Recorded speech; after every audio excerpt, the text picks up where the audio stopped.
आप सभी का हमारे रे ऑप्टिक्स के 17th वीडियो में। आज के इस वीडियो में हम लोग रिफ्रैक्शन जो हमारा टॉपिक चल रहा है उसमें हम लोग बेसिक पढ़ चुके हैं रिफ्रैक्शन का पिछले लेक्चर्स में। आज हम लोग बात करेंगे प्लेन सरफेस रिफ्रैक्शन का, यानी रिफ्रैक्शन जैसे हम लोग रिफ्लेक्शन पढ़े थे, प्लेन सरफेस का रिफ्लेक्शन और कर्व सरफेस का रिफ्लेक्शन, उसी तरीके से रिफ्रैक्शन को भी दो पार्ट में बांटा गया, प्लेन सरफेस का रिफ्रैक्शन और कर्व सरफेस का रिफ्रैक्शन, जिसमें हम लोग लेंस वगैरह पढ़ते हैं। तो अभी हम लोग चालू करेंगे प्लेन सरफेस रिफ्रैक्शन। इसके लिए जो बेसिक कॉन्सेप्ट है वो है स्नेल्स लॉ और रिफ्रैक्टिव इंडेक्स। तो जो भी लोग पिछला वीडियो नहीं देखे हैं वो उसको देखकर और रिफ्रैक्टिव इंडेक्स और जो स्नेल्स लॉ है उसके बारे में बेसिक जानकारी जुटा लें, उसके बाद फिर ये लेक्चर आपको अच्छे से समझ में आएगा। ठीक है, देखिए तो हम बात करेंगे प्लेन सरफेस में जो रिफ्रैक्शन होगा।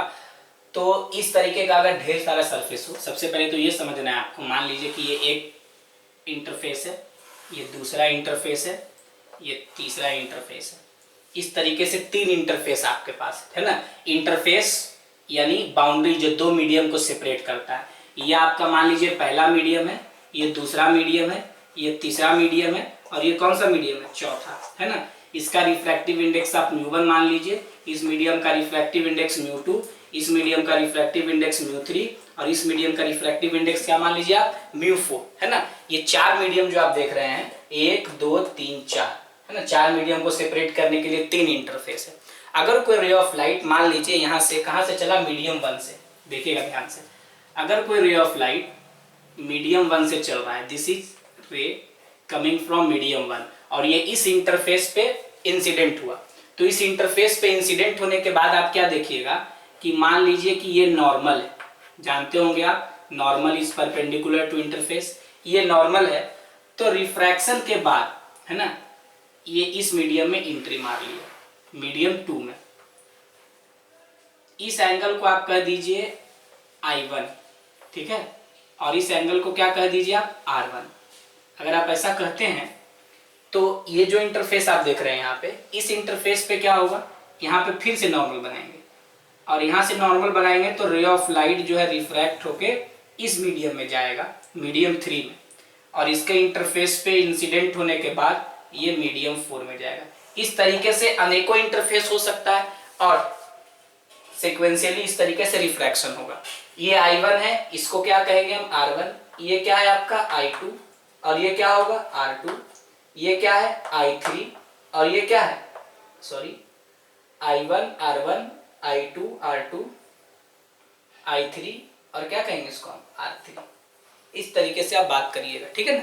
ये एंगल लिख दिया, I1 क्या है, इस मीडियम के लिए एंगल ऑफ इंसिडेंस, इस इंटरफेस के लिए, और ये इस मीडियम के लिए एंगल ऑफ रिफ्रैक्शन, और ये I2 R2 और ये I3 R3। अब देखिए ये जितना भी देख रहे हैं, जैसे मान लीजिए इसको कह दीजिएगा AA डैश, इसका नाम है AA डैश और इसका क्या नाम है, BB डैश और इसका क्या नाम है, CC डैश। यहाँ पे एक चीज ध्यान देना है आपको कि ये सब प्लेन सरफेस है, यानी ये सब आपस में पैरेलल है, पैरेलल रिफ्रैक्टिंग सरफेस है। यानी कहिएगा कि AA dash parallel to BB dash parallel to CC dash, यानी ये इंटरफेस तीनों आपस में क्या है, पैरेलल है। तो देखिए ये दोनों आपस में पैरेलल है तो ये एंगल बराबर होगा, ये दोनों एंगल, अल्टरनेट इंटीरियर एंगल का प्रॉपर्टी होता है पैरेलल लाइन का, उससे ये दोनों क्या होगा आपका, बराबर। सो हम लोग यहाँ से क्या लिख सकते हैं, इसीलिए हम लोग लिख सकते हैं ना कि R1 और I2 बराबर है, कहाँ से, अल्टरनेट इंटीरियर एंगल से, और क्या बराबर है आपका, R2 और I3 बराबर है, R2 और I3 बराबर है, और क्या बराबर है आपका, R2 और I3। तो R2 और I3 बराबर हो गया, यानी अल्टरनेट इंटीरियर एंगल के प्रॉपर्टी से ये दोनों बराबर है और ये दोनों बराबर है ना। ये किस प्रॉपर्टी से लिख देते हैं, अल्टरनेट इंटीरियर एंगल्स, ठीक है। अब उसके बाद देखिए, उसके बाद क्या है कि अब आप स्नेल्स लॉ लगाइए, जितना बार रिफ्रैक्शन हुआ उतना बार स्नेल्स लॉ लगाना है। एक बार रिफ्रैक्शन यहाँ पे हुआ है, एक बार रिफ्रैक्शन यहाँ पे हुआ है, एक बार रिफ्रैक्शन यहाँ पे हुआ है। तो देखिए लिखिएगा यूजिंग स्नेल्स लॉ, क्या लिखिएगा यहाँ पे आप, यूजिंग स्नेल्स लॉ, कि स्नेल्स लॉ को यहाँ पे आप कैसे यूज करिएगा। तो using Snell's law, Snell's law को आप यूज करेंगे यहाँ पे, कैसे यूज करेंगे आप स्नेल्स लॉ को। तो देखिए स्नेल्स लॉ को यूज करने का तरीका क्या है यहाँ पे, कि सबसे पहले आप कहाँ पे यूज करिएगा Snell's law, AA dash interface पे, जो आपका पहला इंटरफेस है AA डैश, इस पे आप यूज करिएगा। तो क्या कहिएगा, इस पे यूज करिएगा तो कहिएगा साइन I1 बटा साइन R1, साइन I1 बटा साइन R1, ये वाला देख रहे हैं ना, साइन I1 बटा sign R1 is equal to, बताए थे आपको लिखने का तरीका, इस मीडियम से इस मीडियम में आ रहा है ना, तो जिस मीडियम में जा रहा है उसका नाम पहले लिखेंगे, यानी μ2 और बटा क्या μ1, उसका रिफ्रैक्टिव इंडेक्स ऊपर में। तो ये आपका कौन सा इक्वेशन हो गया, इक्वेशन 1 मान लीजिए, ठीक है। उसके बाद कहां पे रिफ्रैक्शन हो रहा है, बीबी डैश पे। तो अगर आप बीबी डैश का रिफ्रैक्शन देखिएगा तो यहाँ पे रिफ्रैक्शन हो रहा है, तो देखिए ये एंगल ऑफ इंसिडेंस, ये एंगल ऑफ रिफ्रैक्शन, तो लिखिएगा साइन I2 और बटा साइन R2, क्या लिखेंगे साइन I2 बटा साइन R2 और इज इक्वल टू, ऊपर में लिखेंगे जहां जा रहा है और नीचे में क्या लिखेंगे जहां से जा रहा है। ये लिखने आना चाहिए। इसके लिए आपको ध्यान देना होगा कि जिस मीडियम का एंगल लिखा हुआ है, जैसे एंगल लिखा हुआ है इस मीडियम का, तो उसके सामने उसका रिफ्रैक्टिव इंडेक्स नहीं होगा, नहीं है ना, उसके क्रॉस में होगा। अगर ऐसा है तो सही, ठीक है। आप इस इक्वेशन को उल्टा करके भी लिख सकते हैं, तो इसको भी उल्टा करना पड़ेगा। ऐसे simply incidence angle, angle of incidence, angle of refraction, ठीक है। और जिस मीडियम में रिफ्रैक्शन हो रहा है उसका एंगल, और जिस मीडियम से हो रहा है उसका एंगल, तो ये क्या हो गया आपका इक्वेशन 2। इसी तरीके से अगला रिफ्रैक्शन कहां पे हो रहा है भाई, तो अगला रिफ्रैक्शन हो रहा है CC डैश पे। कहां हो रहा है अगला रिफ्रैक्शन, CC डैश पे। तो CC डैश जो देख रहे हैं आप, यहाँ पे सिग्नल लगाइएगा तो क्या कहिएगा, कहिएगा कि साइन I3 और बटा साइन R3, देख लीजिए साइन I3 बटा sign R3 is equal to, जहां जा रहा है किस मीडियम में जा रहा है μ4 में, कहां से जा रहा है μ3। ये इक्वेशन क्या हो गया, थर्ड। अब ये 3 इक्वेशन आपके सामने है। अगले स्टेप में आपको क्या करना है, इस तीनों इक्वेशन को आप मल्टीप्लाई कर दीजिए, equation 1 into equation 2 into equation 3। जैसे ही आप इसको मल्टीप्लाई करिएगा क्या देखने के लिए मिलेगा आपको, आप लिखिएगा यहाँ पे साइन I1 बटा साइन R1 इंटू, ठीक है, साइन I2 और बटा साइन R2।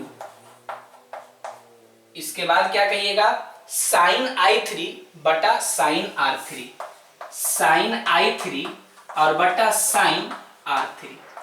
ये 3 लिख दिए हम, तब LHS को मल्टीप्लाई कर दिए। अब आप इक्वल टू क्या लिखेगा, इज इक्वल टू RHS को हम मल्टीप्लाई करेंगे, तो RHS को हम मल्टीप्लाई करेंगे तो क्या करेंगे, अब देखिए μ2 को आप μ2 बटा μ1 को μ2 भी कह सकते हैं। तो क्या लिखेंगे हम यहाँ पे, इसको लिखिएगा, यहाँ नीचे लिख देते हैं है ना, μ21 इंटू, इसको क्या लिखेंगे μ32 इंटू, इसको क्या लिखेंगे μ4 बटा μ3 को सब बता चुके हैं पिछले वीडियो में कैसे लिख रहे हैं, μ43 लिख दिया। अब देखिए अब यहाँ पे कुछ कटिंग होगा, क्या कटिंग होगा जो बताते हैं। जैसे सबसे पहले R1 I2 के बराबर है, तो साइन R1 और साइन I2 कट जाएगा, क्योंकि ये दोनों एंगल बराबर है। आप इसको R1 लिख सकते हैं, इसको भी R1 लिख सकते हैं। उसी तरीके से R2 I3 के बराबर है, तो साइन R2 और साइन I3 भी कैंसिल हो जाएगा, तो सीधे सीधे बचेगा साइन I1 और बटा साइन R3, साइन I1 बटा sign R3 is equal to क्या लिख दीजिएगा, μ21 इंटू μ32 और इंटू μ43। ये जो निकल के आ गया, अगर पैरेलल सरफेस से रिफ्रैक्शन होगा तो उसके लिए यही चीज वैलिड होगा। अब यहाँ पे एक चीज देखना है, I1 उस मीडियम का एंगल है जहां से लाइट पहली बार इंसिडेंट हुआ था, और R3 सबसे लास्ट वाला जहां से वो बाहर निकल रहा है। इसीलिए R3 को पता है, इस तरह के केस में R3 को हम लोग एंगल ऑफ इमरजेंस कहते हैं। क्या कहते हैं R3 को हम लोग, एंगल ऑफ इमरजेंस, ठीक है ना। R3 को कहते हैं कि R3 is angle of emergence. तो हम लोग लिख सकते हैं ना, साइन I1 और बटा sine E is equal to μ21 into μ32 और इंटू μ43। ऐसा हम लोग लिख सकते हैं यहाँ पे, है ना। आप I1 को I मान लीजिए, कोई दिक्कत नहीं है। I1 को आप किसके बराबर मान लीजिए, I को, ताकि एक अच्छा रिजल्ट तक हम लोग पहुंच सके। तो साइन I बटा sine E is equal to μ21 into μ32 और इंटू μ43। ये पैरेलल, अगर पैरेलल रिफ्रैक्टिंग सरफेस से रिफ्रैक्शन होगा तब ये चीज वैलिड है।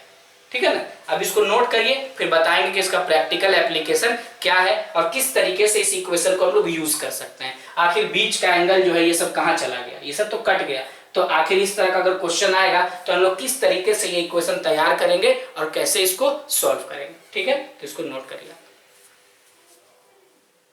देखिए, तो इसके लिए हम लोग क्या इक्वेशन लिख दिए, सिंपली डिराइव करके जो आपको हम बताए। बीच के किसी एंगल से हमको कोई मतलब नहीं है, हमको केवल मतलब है एंगल ऑफ इंसिडेंस से, और ये R3 को हम एंगल ऑफ इमर्जेंस करें, हमको केवल इससे मतलब है। अगर हमको कहेगा इस तरीके से रिफ्रैक्शन हो रहा है तो लिख सकते हैं सीधे, क्या लिखेंगे कि साइन आई और बटा sine E is equal to, ध्यान देखिए क्या करना है, कैसे लिखना है। 1 से 2 में आ रहा है, 1 से कहाँ आ रहा है 2 में, तो 1 से जब 2 में आ रहा है तो आप लिखिएगा μ21। 1 से 2 में आया तो μ21, फिर 2 से 3 में आ रहा है तो इंटू μ32, 2 से 3 में आ रहा है तो μ32, उसके बाद 3 से 4 में आ रहा है तो क्या लिखिएगा μ43। जहां आ रहा है उसका नाम पहले और जहां से आ रहा है उसका नाम बाद में लिख दिए, यही तो अभी बताया हमारा। अब देखिए इसमें अलग अलग सिचुएशन है जिससे ढेर सारा सवाल पूछा गया। सिचुएशन 1, सबसे पहला सिचुएशन ये है कि आप ये मान लीजिए यहाँ पे कि इस दोनों मीडियम का रिफ्रैक्टिव इंडेक्स बराबर है, मतलब एयर से मान लीजिए कि ये एयर है, ये भी एयर, ये अगर वाटर है तो ये भी वाटर है, यानी जिस तरह के मीडियम से एंट्री मारा उसी मीडियम से फाइनली क्या हो गया, बाहर निकल गया। तो सिचुएशन 1 में आप ये मान लीजिए कि μ1 जो है वो μ4 के बराबर है, यानी इंसिडेंस का और इमर्जेंस का मीडियम सेम है। तो μ1 जब μ4 के बराबर होगा यहाँ पे, तो आप इस कंडीशन में क्या कहिएगा, आप देखिए, आप एक चीज यहां से देखिएगा कि साइन आई और बटा साइन ई,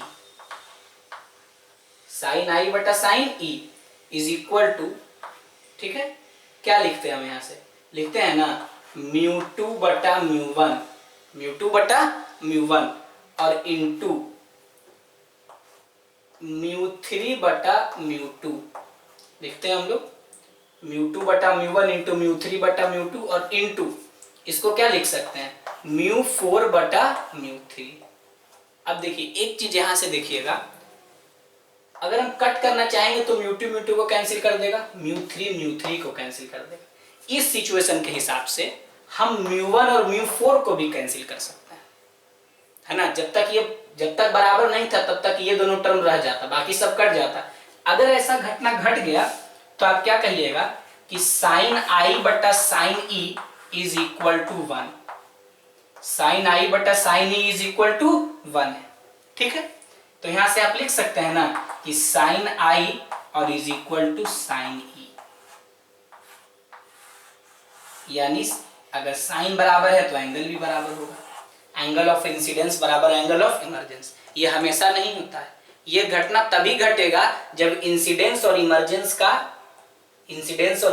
का जो आपका क्या है, इंसिडेंस और इमर्जेंस सेम मीडियम में हो रहा है, मतलब दोनों का रिफ्रैक्टिव इंडेक्स क्या है आपका, सेम है, तभी ये घटना घटेगा, नहीं तो ये घटना नहीं घटेगा। तो देखिए ये अक्सर कह दिया जाता है इंसिडेंस इमर्जेंस के बराबर, ऐसा तभी होगा जब दोनों का मीडियम सेम होगा, नहीं तो ये संभव नहीं है। ये बात आपको दिमाग में रखना है, जब हम लोग ग्लास लैब का रिफ्रैक्शन पढ़ेंगे तब भी वहां पे ये चर्चा होगा, ठीक है ना। तो आई किसके बराबर हो गया, ई के बराबर। एक चीज और ध्यान रखिएगा, जिस भी दो मीडियम का रिफ्रैक्टिव इंडेक्स सेम होगा, जिस भी दो मीडियम का, केवल इंसिडेंस और इमर्जेंस का नहीं, जिस भी दो मीडियम का रिफ्रैक्टिव इंडेक्स सेम होगा उस मीडियम में बन रहा एंगल हमेशा बराबर होगा। अगर इस दोनों का सेम है तो आई और ई बराबर है। लेकिन अगर दूसरा सिचुएशन हम ले लें, अब दूसरा सिचुएशन में हम ये कहें कि अगर हमारा सिचुएशन 2 ये है ना, क्या है हमारा सिचुएशन 2 भाई, तो सिचुएशन 2 हमारा ये है कि जो μ1 है वो μ3 के बराबर है। चलिए ठीक है, μ1 किसके बराबर है, μ3 के। तो इस मीडियम का और इस मीडियम का रिफ्रैक्टिव इंडेक्स सेम है, तो इस मीडियम में बन रहा एंगल क्या होगा, बराबर होगा। तो यहां से हम लोग लिख सकते हैं, डिराइव करने की जरूरत नहीं है, आप लिख दीजिएगा कि जो I है वो किसके बराबर होगा, इसका ना सेम है तो R2 और I3, तो I जो है वो R2 के बराबर होगा।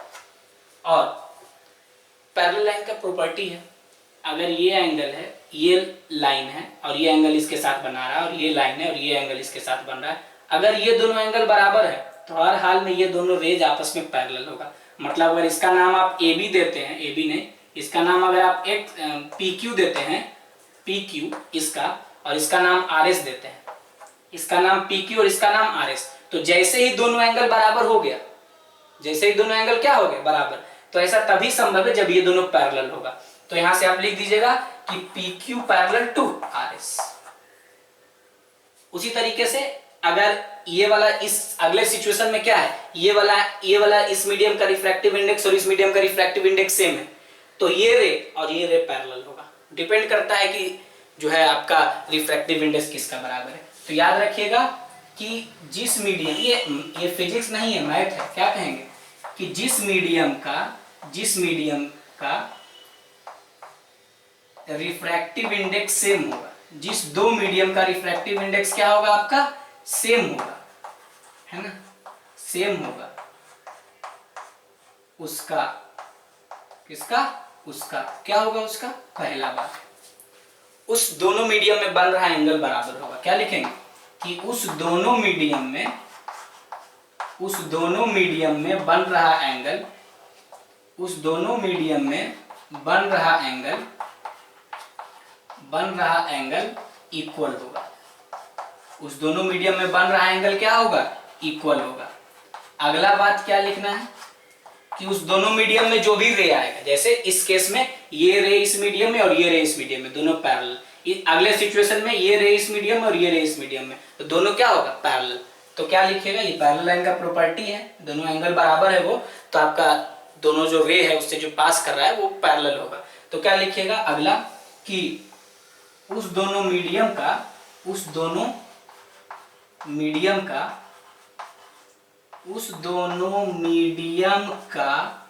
रेज पैरेलल होगा। उस दोनों मीडियम का रेज क्या होगा आपका, पैरेलल होगा। ये बात शुद्ध हिंदी में लिख दिया गया है, इसको याद रखना है, इससे ढेर सारा क्वेश्चन आपको मिलेगा। सीधे कॉन्सेप्ट याद रखना है। जब भी देखिए कि बराबर है कोई भी, अगर हम 10 मीडियम एक साथ बना दें और कहें कि रिफ्रैक्टिव इंडेक्स इसका बराबर है, तो बस उसमें बन रहा एंगल सेम होगा और उसमें जो रे पाया जा रहा है वो आपस में क्या होगा, समानांतर, मतलब पैरेलल होगा। ठीक है, तो इसको अब आप नोट कर लीजिए।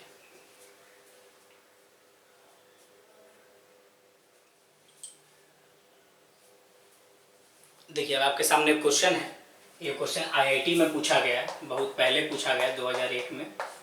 तो ये आईआईटी का जो सवाल है, ये अभी जो हम पढ़ाए उस पर ये डायरेक्ट क्वेश्चन है। क्या कह रहा है, a ray of light passes through 4 transparent media. 4 media दिख रहा होगा, मीडियम 1, मीडियम 2, मीडियम 3 और क्या, मीडियम 4, है ना, जिसका रिफ्रैक्टिव इंडेक्स दिया हुआ है, इसका μ1, इसका μ2, इसका μ3, इसका क्या है, μ4 है। ठीक है ना, जैसा फिगर में दिखाया गया है। जो सरफेस है मीडिया का वो सब पैरेलल है आपस में, सारा कहानी यही है। जो इमर्जेंट रे है CD, वो इंसिडेंट रे AB के पैरेलल है। यानी जो क्वेश्चन में दिया हुआ है उस हिसाब से अगर हम चले तो कहेंगे AB is parallel to CD। तो आपको क्या बोले, जिस दो मीडियम का रेस पैरेलल है ना, उसमें बन रहा एंगल सेम होगा और उसका रिफ्रैक्टिव इंडेक्स बराबर होगा। तो इसका ये दोनों, ये पैरेलल और ये पैरेलल है, तो इस मीडियम का रिफ्रैक्टिव इंडेक्स और इस मीडियम का रिफ्रैक्टिव इंडेक्स दोनों क्या होगा, इक्वल। तो आप लिख सकते हैं कि μ1 बराबर μ4। ना बड़ा क्वेश्चन देख के डरना नहीं था, बहुत ही सिंपल है। μ1 बराबर क्या हो गया आपका, μ4 हो गया। तो कौन सा ऑप्शन सही होगा, डी वाला। ठीक है, तो इसको नोट कर लीजिए।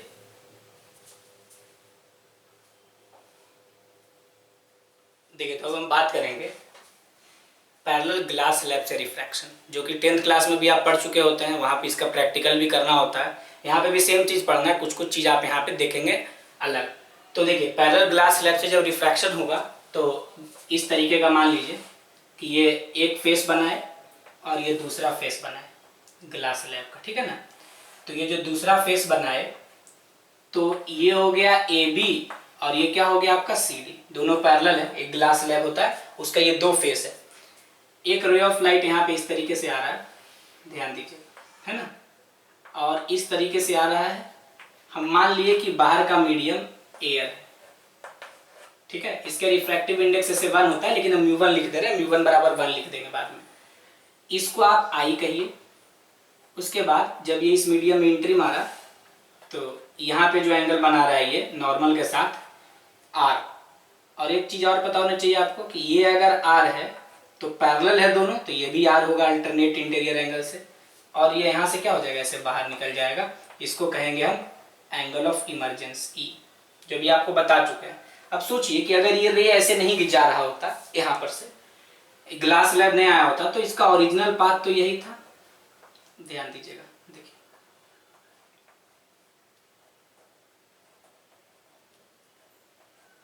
ये रे का क्या है, ओरिजिनल पाथ है, और ये इसका फाइनल पाथ है। ये जो आप देख रहे हैं ना, ये क्या है, इसका फाइनल पाथ है। ये आपका फाइनल पाथ है, यानी इमरजेंट रे है, यानी फाइनल पाथ है इंसिडेंट रे का। और ये क्या है, ओरिजिनल पाथ, मतलब ओरिजिनली अगर ये नहीं मिला होता इसको, तो ये इसी रास्ते से गया होता। ठीक है ना। तो कुछ कुछ बात आपको ध्यान रखना है। सबसे पहला बात क्या है कि इमरजेंट रे जो है, यहाँ से ये जो आप इस पे एक परपेंडिकुलर लाइन बनाएंगे, ये इसको आप कह दीजिए एक्स वाई। कोई कहेगा एक्स वाई क्या है, तो कहेंगे ये लैटरल शिफ्ट है। कोई पूछेगा कि लैटरल शिफ्ट क्या होता है, तो कहेंगे कि जो इमरजेंट रे है और जो ओरिजिनल पाथ है, यानी फाइनल पाथ और ओरिजिनल पाथ के बीच का परपेंडिकुलर दूरी, मतलब ये क्या होगा आपका, परपेंडिकुलर होगा। ये क्या होगा आपका, परपेंडिकुलर दूरी। इसको हम लोग कहते हैं लैटरल शिफ्ट। तो लैटरल शिफ्ट क्या होता है, तो कहेंगे the perpendicular distance between original path of incident ray and final path of incident ray. उसको हम लोग क्या कहेंगे भाई, उसको हम लोग कहेंगे लैटरल शिफ्ट। तो लैटरल शिफ्ट हम लोग निकालेंगे। सिंपली आपको एक ट्रायंगल दिख रहा होगा, इस ट्रायंगल के मदद से आप लैटरल शिफ्ट बहुत आसानी से निकाल पाएंगे। अब देखिए इसको हम थोड़ा नीचे मिला दे रहे हैं, ये नॉर्मल है ना, देखिए है ना, इसको यहाँ पे हम नाम दे देते हैं। अब हमको निकालना है लैटरल शिफ्ट। तो सबसे पहले आप स्नेल्स लॉ लगाइए। तो जब आप स्नेल्स लॉ लगाइएगा तो क्या कहिएगा, देखिए स्नेल्स लॉ लगाइएगा तो आप कहिएगा यहाँ पे क्या कहिएगा, using Snell's law. Using Snell's law, Snell's law का प्रयोग करके आप क्या कह सकते हैं, इसका μ1 मान लीजिए, इसका क्या मान लीजिए μ2। तो क्या लिखिएगा, साइन आई बटा sine r is equal to μ2 बटा μ1। साइन आई बटा sine r is equal to क्या होगा, μ2 बाई μ1। यानी इसको आप लिख सकते हैं μ2 या μ2 भी लिख देंगे जब ये मीडियम एयर होगा। तो ऐसे भी हम लोग एयर मान के नहीं चल रहे हैं, ताकि जनरल रिजल्ट तक हम लोग पहुंच सकें।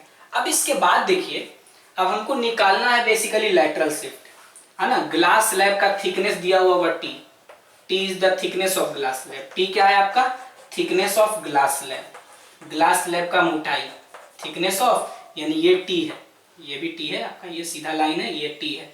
थिकनेस ऑफ ग्लास स्लैब, यानी ग्लास स्लैब का क्या है आपका, थिकनेस है टी। ठीक है। अब इसके बाद देखिए यहाँ पे, अब हमको पता क्या करना है, ये तो इस ट्रायंगल को आप देखिएगा, इसको एम कह दीजिए, इसको एन कह दीजिए। तो ये जो ट्रायंगल आप देख रहे हैं ना, कौन सा ट्रायंगल, आपको किस ट्रायंगल पे ध्यान देना है, ट्रायंगल एम एक्स एन। ये कह सकते हैं आप ट्रायंगल एम एक्स एन, है ना। In triangle M X N, M X N triangle जो आप देख रहे हैं, तो एम एक्स एन ट्रायंगल का बात करिएगा तो क्या कहिएगा, ये तो ओरिजिनल पाथ है ना, इसको इधर लिख देते हैं नाम इसका, ये क्या है आपका ओरिजिनल पाथ।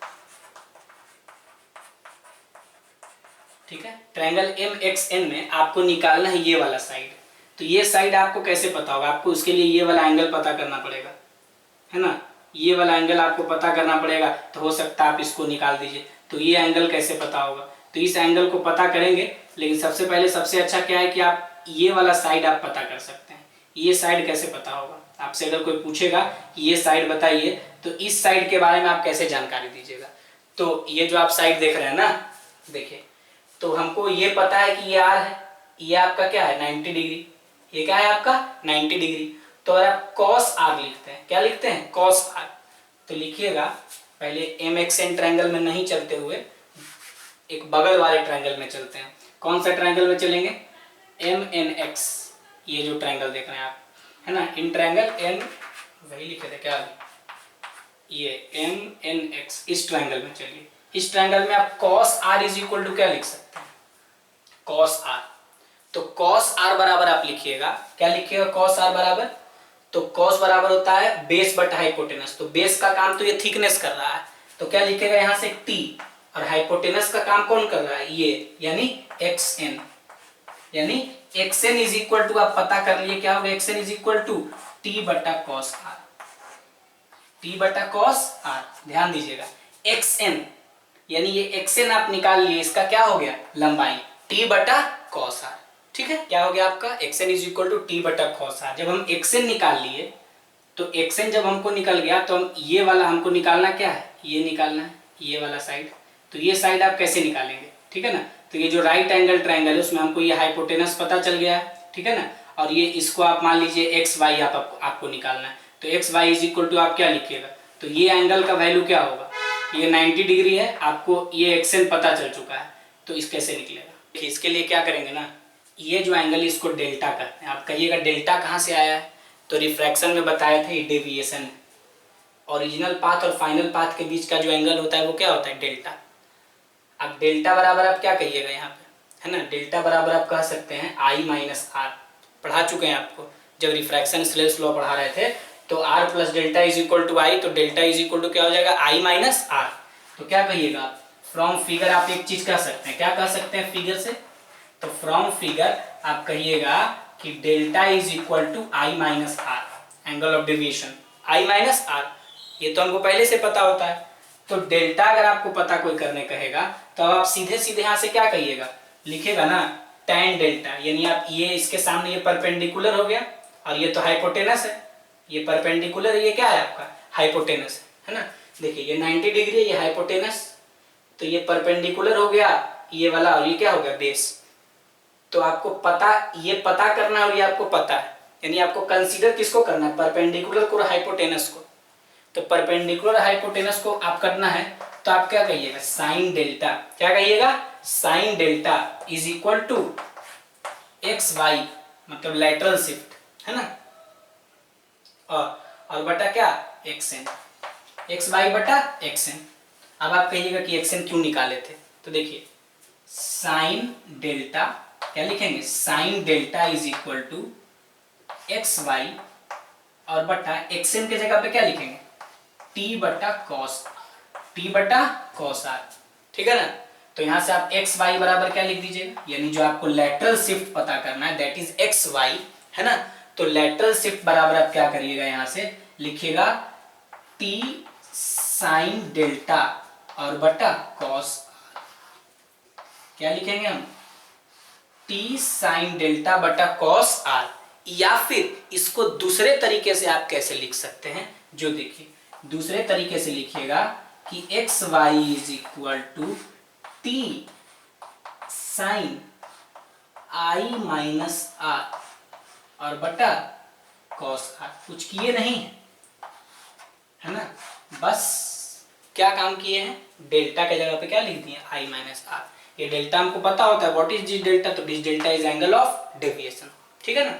तो ये जो चीज देख रहे हैं यहाँ पे ये किसका इक्वेशन आ गया भाई, this is the equation for lateral shift, है ना। ये लैटरल शिफ्ट का इक्वेशन है टी साइन डेल्टा बटा कॉस आर, ये कह सकते हैं T sine I minus R और बटा क्या कॉस आर। तो सीधे सीधे आपका इक्वेशन निकल के आ गया, ठीक है। तो इसको आप नोट कर लीजिए। ये था आपका क्या refraction through plane glass slab, plane glass slab से रिफ्रैक्शन, इसको आप नोट करिए।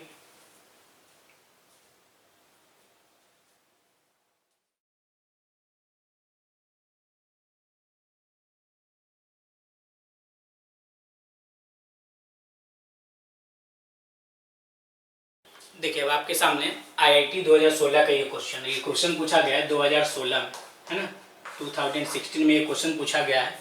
क्या है क्वेश्चन में, ये क्वेश्चन बहुत बड़ा है लेकिन एक्सप्लेनेशन इसका बेसिक कॉन्सेप्ट पे आधारित है। क्या कह रहा है कि एक ट्रांसपेरेंट ग्लास स्लैब है जिसका थिकनेस d है ना, और उसका रिफ्रैक्टिव इंडेक्स NZ है, जहाँ पे Z जो है Z वर्टिकल डिस्टेंस, मतलब जैसे जैसे आप नीचे जाएंगे वैसे वैसे ये वाला इसका रिफ्रैक्टिव इंडेक्स क्या होगा बढ़ेगा, मतलब यूनिफॉर्म रिफ्रैक्टिव इंडेक्स नहीं है, ठीक है ना। अब क्या है टॉप से मेजर कर रहे हैं, the slab placed between two medium, जो स्लैब है दो मीडियम के बीच में रखा हुआ है, मीडियम 1 और मीडियम 2, एक का रिफ्रैक्टिव इंडेक्स N1 है दूसरे का N2 है, दोनों कांस्टेंट है, this is not variable. Variable किसका रिफ्रैक्टिव इंडेक्स है, इसका स्लैब का।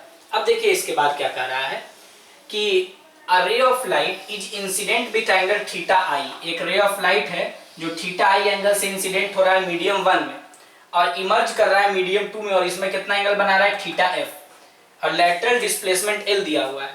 तो आपको बताना है कि इनमें से कौन सा ऑप्शन सही है। एक से ज्यादा ऑप्शन सही है इसमें। तो सबसे पहले देखिए कुछ कुछ बेसिक बात है। सबसे पहले आप कह रहा है एल इज डिपेंडेंट ऑन एनजेड, जो लैटरल शिफ्ट है ना, वो एनजेड पे क्या है आपका, एनजेड पे डिपेंड करेगा। एनजेड पे क्या करेगा आपका, डिपेंड करेगा। तो एनजेड पे कैसे डिपेंड करेगा भाई, तो एनजेड पे डिपेंड कैसे करता है, जो देखिए आपको पता है, अभी आपको एक क्वेश्चन बताए थे, तो वो मीडियम में जो एंगल बन रहा है उस पर डिपेंड करता है। तो एंगल पे जब डिपेंड करता है तो रिफ्रैक्टिव इंडेक्स पे भी डिपेंड करेगा। ये सिंपल सा फंडा है, तो ऑप्शन ए सही है। दूसरा, n1 sin theta i is equal to n2 minus n1 sin theta f। देखते हैं, स्नेल्स लॉ लगाएंगे। बताएं आपको ग्लास स्लैब के लिए सीधे सीधे आप क्या लगा सकते हैं, लिख सकते हैं ना, sin थीटा i और बटा sin theta f is equal to, जहां से जहां जा रहा है, कहां जा रहा है n2 में, और कहां से जा रहा है n1 से। ये आपको पहले ही बता चुके हैं, सीधे सीधे आपको आज का टॉपिक ही यहीं से चालू हुआ था।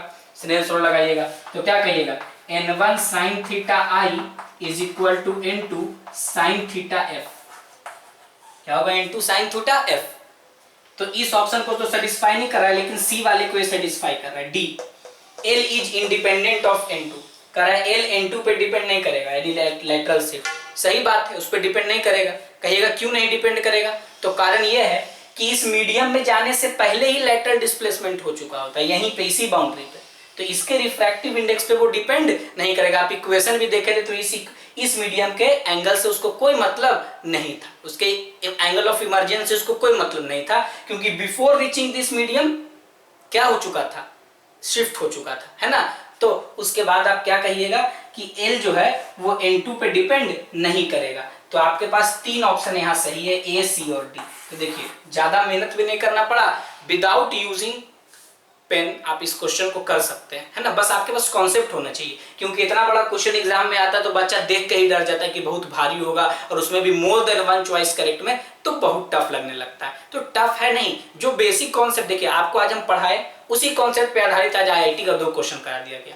तो मेरा कोशिश यही होता है कि जो भी पढ़ाते हैं उससे रिलेटेड जो सारा क्वेश्चन जो हमारे दिमाग में है कि ये टॉपिक से इस साल क्वेश्चन आया है, वो तुरंत ही आपको यहाँ पे करवाने का कोशिश रहता है, ताकि आप चीजों को अच्छे से ग्रैस्प कर सके, अच्छे से एप्लीकेट कर सके। क्योंकि हमारा उद्देश्य ही है कि मोस्ट सिंप्लीफाइड वे में हम आपको फिजिक्स सिखा सके, ठीक है ना। तो इसको आप नोट कर लेंगे, और कुछ कुछ बात हम बोल रहे हैं जो ध्यान दीजिएगा।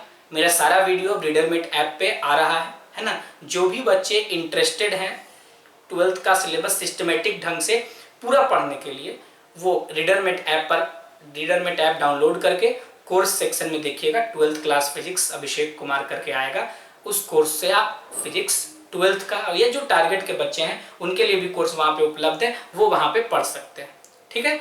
तो रीडरमेट ऐप डाउनलोड करें और आज से अपने पढ़ाई को सिस्टमेटिक ढंग से चालू रखें, ताकि आने वाले एग्जाम में, जिस एग्जाम में आप अपियर होने वाले हैं, उसमें आपको किसी भी कठिनाई का सामना न करना पड़े, ठीक है। थैंक यू, फिर मिलेंगे हम लोग अगले लेक्चर में। तब तक पढ़ते रहिए, मुस्कुराते रहिए, और हमारा YouTube channel physics hotspot subscribe करना नहीं भूलिए, और रीडरमेट ऐप पे सिस्टमेटिक ढंग से पूरा कोर्स हमारा अवेलेबल है, वो भी डाउनलोड करके गूगल प्ले स्टोर से, और खूब अच्छे से पढ़ाई करें, ठीक है। थैंक यू, इसको नोट करना है।